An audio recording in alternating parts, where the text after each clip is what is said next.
एक अद्भुत कथा के रूप में हनुमान पुत्र मकरध्वज की कहानी हमें बचपन की कुछ अनसुनी सच्चाइयों से मिलवाती है।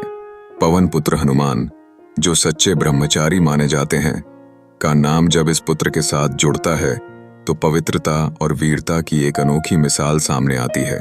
इस कहानी में जब हनुमान लंका को जलाते हुए पसीने की एक बूंद समुद्र में गिराते हैं तो वह बूंद एक बड़ी मछली के पेट में जाकर मकरध्वज के रूप में जीवित होती है।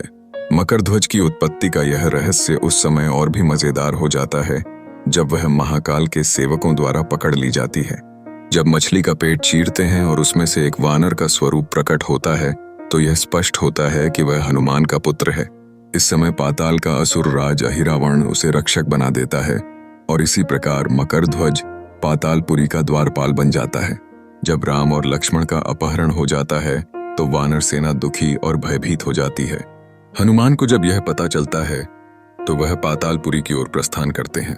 वहां जाकर जब वह मकरध्वज से मिलते हैं तो वह उसे पहचानते नहीं। उनके बीच संवाद होता है जिसमें मकरध्वज अपनी उत्पत्ति की कहानी सुनाता है। हनुमान को जब पता चलता है कि मकरध्वज उनका पुत्र है तो वह गर्वित होते हैं, लेकिन मकरध्वज अपनी सेवा के प्रति वचनबद्ध होता है। इसके बाद दोनों के बीच घोर संघर्ष होता है। जब मकरध्वज हनुमान को रोकता है तो लड़ाई छिड़ जाती है और हनुमान उसे अपनी पूंछ में बांधकर पाताल में प्रवेश करते हैं।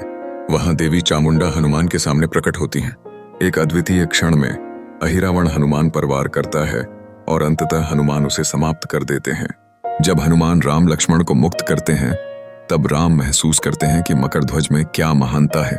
मकरध्वज को पाताल का राजा घोषित करते हैं, जो अपने पिता के मार्ग पर चलकर सभी की सेवा करेगा।